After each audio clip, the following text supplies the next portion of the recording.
হ্যাঁ বাবু, দয়া করে না করবেন না। আহা, এভাবে হুটহাট করে তো কিছু হয় না। তাছাড়া আপনাদের মেয়ে শিউলির সাথেও তো আমাকে একটু কথা বলতে হবে।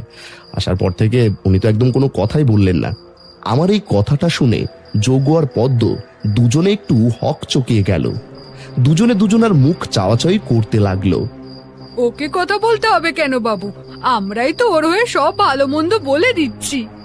বাবু, আমার কথা বিশ্বাস করুন, ও একদমই খারাপ মেয়ে না।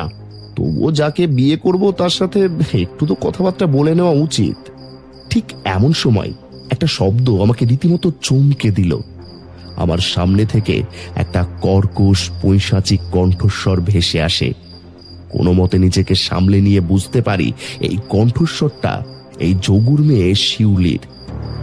বিয়ে করবেন না বলে দিলেই হয়, শুধু শুধু কেন কথা বাড়াচ্ছেন বাবু? না